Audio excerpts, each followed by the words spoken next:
kalau kita lihat isu-isu yang akhir-akhir ini, saya rasa jelas kepada semua.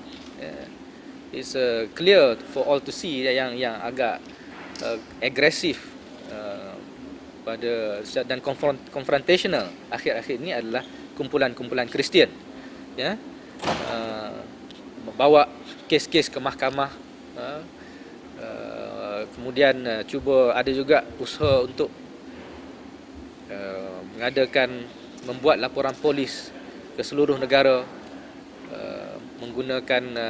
mengeluarkan kenyataan-kenyataan media, dan isu yang timbul itu sendiri, isu kalimah Allah dalam bahan-bahan bercetak Kristian, Bible bahasa Melayu, ini semua memang ada kaitannya, boleh dikaitkan dengan gerakan untuk menyebarkan agama Kristian di kalangan rakyat beragama Islam di negara ini.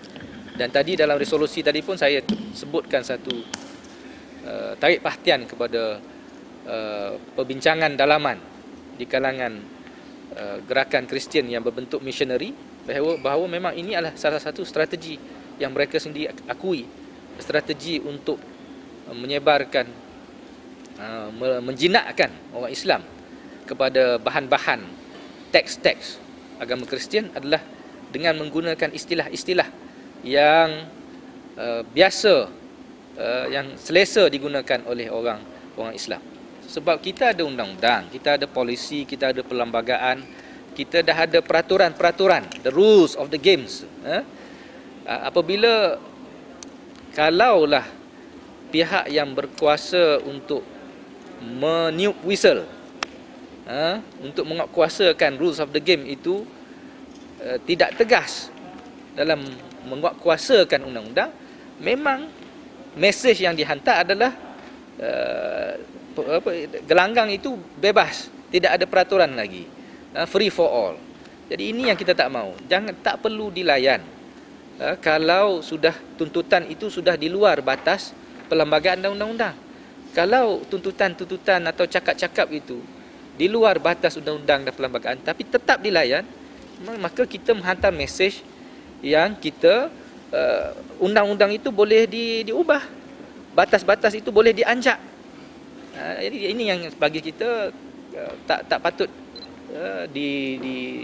dibiarkan dan tak patut menjadi polisi pendekatan pihak kerajaan dan juga pihak yang menawarkan diri menjadi alternatif kerajaan. Sebab kadang-kadang kerajaan yang memerintah bertindak tunduk kerana tekanan daripada pihak-pihak parti-parti alternatif. Mereka kadang-kadang berlomba-lomba untuk bersaing antara satu sama lain untuk menganjakkan goalpost itu, menganjakkan undang-undang itu, bekerjasama untuk berkompromi dalam hal-hal agama.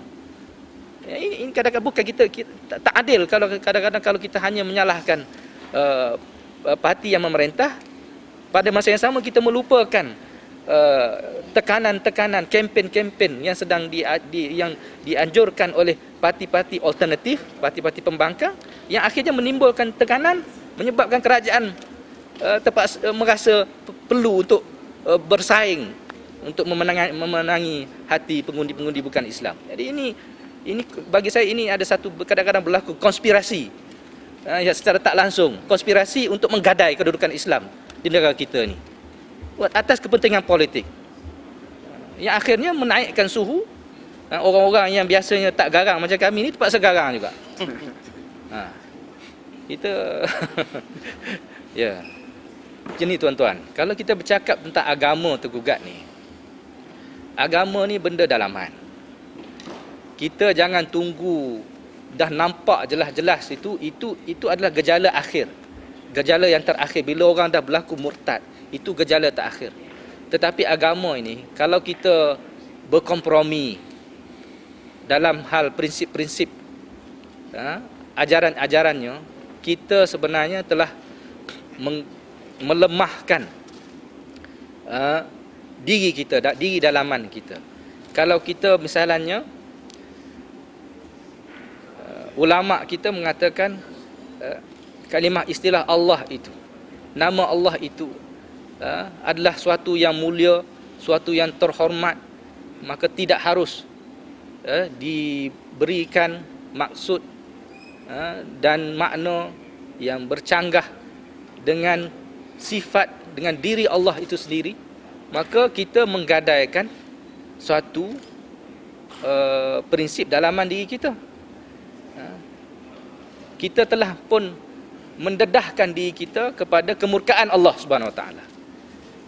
Walaupun mungkin tak terus nampak masa tu juga, tetapi sebenarnya kita telah mendedahkan diri kita, negara kita, masyarakat kita pada kemurkaan Allah, yang boleh menyebabkan Allah menarik keberkatannya, rahmatnya daripada negara kita, daripada masyarakat kita. Akhirnya the final stage, tahap-tahap akhirnya muncullah perpecahan, muncullah gejala murtad, muncullah bala bencana, mungkin bencana alam pun mungkin terkait juga dengan hal ini. Jadi bila kita kata agama itu tergugat, sebenarnya kita jangan melihat nak tunggu ada orang apa murtad dahulu, ada pergaduhan. Itu dah tahap serius. Itu dah tahap akhir. Takkan kita nak tunggu berlaku pergaduhan dahulu baru kita nak kita merasa tergugat agama itu. Maknanya kalau kita buat projection tentang where we going, kita dah kata tadi sebenarnya pembela ni dia agak restrain sikit, walaupun selepas dia tu macam bunyi garang kan. Tapi kita lepas beberapa perkembangan yang berlaku baru pembela ini membuat pendirian dan lebih vokal dan sebagainya. Ini kita tahu. Tapi the projection kalau kita tengok mungkin mana adanya resolution ataupun penyudah ataupun kesudahan dia. Dan kita memang berpendirian keamanan, kedamaian, ini resolusi melalui perundingan cara baik. Itulah yang paling baik sekali. Tapi maknanya isu ini mungkin isu yang dah lama. Isu ini dah lama dulu sebelum mungkin kita mempunyai hubungan yang baik dengan organisasi agama yang lain dan sebagainya. Malah kami pembela Eksin semasa isu ini ini round yang terakhir ni memang minta untuk berjumpa dengan rakan-rakan kita daripada Kristian, daripada MCC, ya. Tapi tanpa meletakkan blame ataupun salah pada mana-mana, benda itu tidak berlaku, kan. Jadi kita juga ada usaha berjumpa dengan Menteri Tan Sri Sukun dan sebagainya. Kerana apa yang diperlukan ialah resolusi jangka panjang lah, kan. Jadi yang ini satu batch ini Alkitab. Nanti datang lagi satu batch isu video lagi yang masih ditahan dan sebagainya. Apa dia punya resolusi, takkan tiap-tiap kali satu isu kita ada satu round. Dia perlu ada satu penyelesaian jangka panjang yang melibatkan semua pihak. Kalau kita tengok mungkin kerajaan, kita tahu dia amat terkepit dengan isu ini dan akhirnya dikeluarkan ini 10 poin, 10 perkara, penyelesaian 10 perkara yang akhirnya bukan saja kita grup Islam tidak dikonsult dan tidak setuju, tapi juga ini grup Kristian pun ada juga menyatakan ketidaksetujuannya terhadap di 10 point tu. Jadi isu tu bukan saja apa keputusan itu, tetapi proses bagaimana keputusan itu perlu dicapai, melibatkan semua pihak dan sebagainya. The best way is through perundingan lah. Jadi ini kita, this is the way out. Kan, dan kita bergerak dalam lunas undang-undang dan perlembagaan. Dia menjadikan umat Islam dan kami ini rasa ini kadang-kadang the rule of law, kan. Masa isu itu masih lagi dalam mahkamah pun sudah, ataupun masih tergantung lagi dah dibuat tindakan-tindakan yang sebenarnya benda-benda itu. Tapi yang kita nak stress ini they should be a long term solution berdasarkan pada rundingan yang melibatkan semua pihak. Okay, itu kalau yang sesuatu yang dianupelopori oleh kerajaan lah. Tapi kami dalam NGO pun kita memang engage dengan NGO agama lain, kerana kita isu ini akhirnya adalah isu kepentingan negara kita Dan sebenarnya umat Islam dan our middle name is peace, Islam, salam dan sebagainya kan. And so is actually most all the other religion tak ada yang advocate war ataupun apa-apa pun kan. Jadi patutnya di situ ada banyak perkara yang membolehkan kita untuk resolve isu ini dengan cara yang baik. Jadi itu kita punya keyakinan, dan oleh itu kita bersedia untuk berjumpa dengan siapa saja, kerajaan ke ataupun ini agama-agama lain. Dan memang perlu satu penyelesaian jangka panjang. Saya mahu memberi satu mesej yang clear sini supaya bagi kita untuk kita menamatkan konfrontasi. Kita berharap daripada pihak-pihak bukan Islam, Kristian ataupun sebagainya tahu batas-batas kewarganegaraan yang telah kita sepakati. Dia mesti menghormati kedudukan Islam, kedudukan orang Islam dan sebagainya. Jadi yang kita sensitif di sini ialah kerana kita merasakan bahawa mereka sudah tidak tahu batas.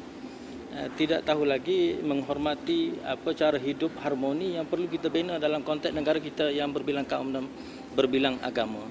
Jadi mesej yang perlu kita sampaikan dengan kuat ialah supaya semua pihak yang bukan Islam jangan terus provokasi dan menghormati batas. Kita nak hidup harmoni dan kita dah ada perlembagaan, kita ada perjanjian, kita ada kontrak sosial disepakati bersama dan kita kena hormati. Jadi kalau kita ada ketamakan baru lain dan keinginan lain untuk mengambil peluang daripada kelemahan yang ada dalam percaturan politik umpamanya, lalu kita mengemukakan kehendak-kehendak baru yang memperlihatkan bahawa di sana ada ancaman kepada pihak umat Islam yang daripada dulu kita merasakan bahawa kita sepatutnya dihormati dan diterima. Jadi itu masalah integrasi nasional yang sepatutnya dipakai dan dihormati. Batas-batas itu dihormati dan diterima oleh semua pihak. Jadi hari ini apa yang kita lihat, cuba benda itu tidak lagi dihormati, tidak lagi dipakai. Jadi kita yang selama ini maknanya rasa selesa, rasa tidak tercabar ataupun tidak tergugat, akhirnya kita merasai bahawa ini hak tradisi kita yang dijamin dalam perlembagaan dan sebagainya dah tak kebal lagi. Kemungkinan boleh berlaku dengan berbagai-bagai cara, secara diam, secara tidak diam, secara tersembunyi dan sebagainya boleh berlaku, dan ini kita rasa sudah mana keadaan aman itu sudah tidak ada, khususnya kepada generasi kita pada masa akan datang dan masa depan rupa bentuk negara kita juga pada masa akan datang. Allah. Merujuk tentang berita, dia apa-apa berita pun kita minta disiasatlah. Kalau benar perkara tu memang jelas bercanggah dengan undang-undang, dengan perlembagaan, dan kalau mungkin boleh berbentuk hasutan. Jadi kita ada undang-undang, kalau pihak yang terlalu berdegil untuk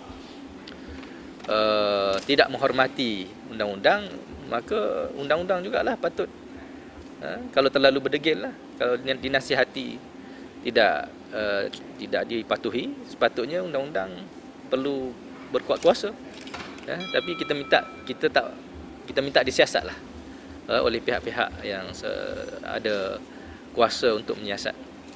Apa pun tindakan, pembela adalah pertubuhan yang gabungan pertubuhan-pertubuhan yang ditubuhkan dalam kerangka undang-undang negara.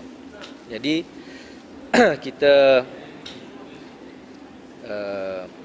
apabila disebutkan tentang lebih tegas itu, maksudnya kita akan menyampaikan pandangan kita dengan lebih jelas dan lantang, ya.